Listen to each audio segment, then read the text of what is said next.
রাধে রাধে সবাইকে good morning. তো আজ সকাল সকাল উঠে পড়েছিলাম আর আমি উঠে দেখি আমার দিদা কচি পাকাকে তুলে দিয়েছে আর এখানে লোকনাথ বাবার ছবিটা নামিয়েছে মুছবে বলে, আর আমার বোন এখানে বসে আছে। তো আজকে সকাল সকালই উঠে পড়ে, আমি যদি বা সকাল সকালই উঠে কারণ কচি পাকাকে তুলি। তো আজকে 19শে জ্যৈষ্ঠ, আজকে হচ্ছে লোকনাথ বাবার মৃত্যুদিন। তো বাড়িতে কিছু ভোগ করে দেবে আমার মা, সেই জন্য মায়ের সকাল সকাল স্নান হয়ে গেছে।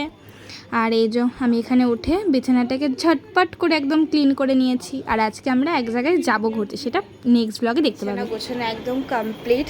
তো আজকে একটা সেই ঘটনা ঘটে গেছিলো, আমাদের ছাদের গেট খোলা ছিল ফ্ল্যাটের, তো ফ্ল্যাটে এত বড় হনুমান ঢুকে গিয়েছিল। তো সে তো আধ ঘন্টা ধরে সেটাকে তাড়ানোর প্রচুর ব্যবস্থা করা হলো। তো আজকে ছিল হচ্ছে 19শে জ্যৈষ্ঠ, তো আমরা বাড়িতে খিচুড়ি করব আর একটা জায়গায় যাব, সেটা তোমরা নেক্সট ব্লগে দেখতেই পাবে।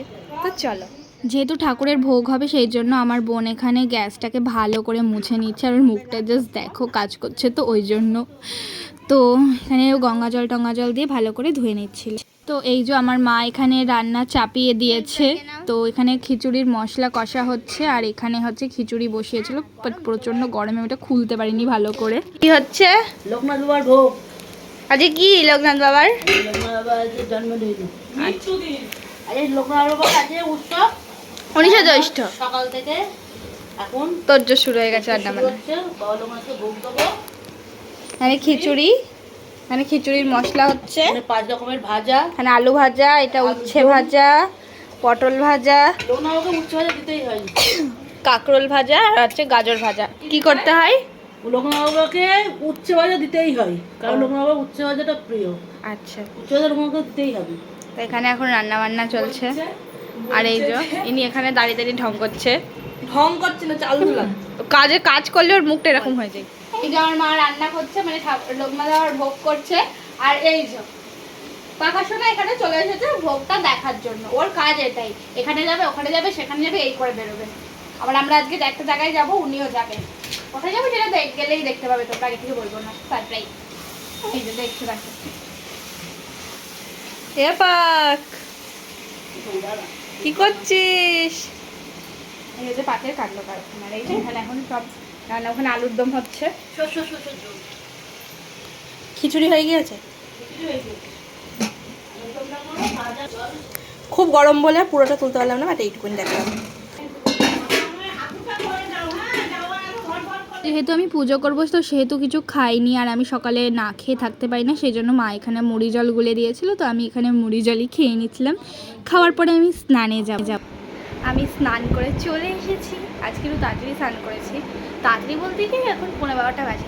আমি 11:30 12টায় স্নান করতে পারি না, একটু প্রবলেম আছে সেই জন্য। তো এখন আমি পুজোয় বসবো। আর এই যে ওকে আমার বোন এসে ওর সারা গা হাত পাটা একটু পরিষ্কার করে দেবে, চকচকে করে দেবে, সেই জন্য ওকে বসিয়ে রেখে দিয়েছে। আর এখন আমি পুজোর কাজ করবো। সব পুজোর ফুল টুল নিয়ে আমি চলে এসেছি। এবার এখানটা পুরো আমার দিদা পরিষ্কার করে দিয়েছে সকালবেলাতে, আমি একা এত কিছু পারবো না বলে। আর এখানে সব খাবার দাবার এখনও রাখা আছে, তো চলো পুজোটা করে নিই, তারপর আবার আসছি। তো এখানে ভোগ রেডি, এখানে আলুর দম, আর এখানে ছিল ঠাকুরের ভোগের খিচুড়ি, আর ছিল হচ্ছে ভাজা। এই যেখানে 5 রকমের ভাজা আছে, আর এখানে আমি ঠাকুরের ভোগগুলো এখন বাড়বো।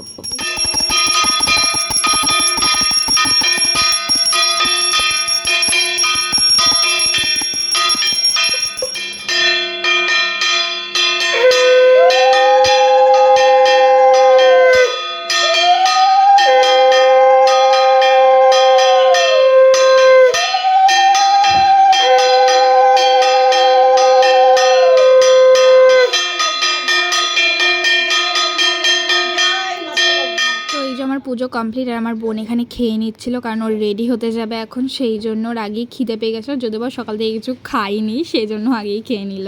তো এই যে আমাদের পুজো একদম কমপ্লিট হয়ে গেছে, তো আমি ভোগও লাগিয়ে দিয়েছি ঠাকুরকে। তো কেমন লাগছে অবশ্যই জানিও। আর লোকনাথ বাবাকে দেখো এখানে নিচে নামিয়েছি, কারণ যেহেতু ভোগ দেওয়া হবে সেই জন্য পাশেই পাকা আর তার পাশে কচি। তো এই আমার পুজোর ডান হয়ে গেছে। ওপরের সিংহাসনটা ফাঁকা লাগছে, কারণ সেখানেই লোকনাথ বাবা ছিল, যেহেতু আজকে ভোগ লাগাবো সেই জন্য নামিয়ে দিয়েছি নিচে।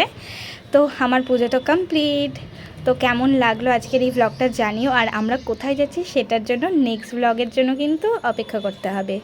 তো রাধে রাধে সবাইকে, জয় বাবা লোকনাথ।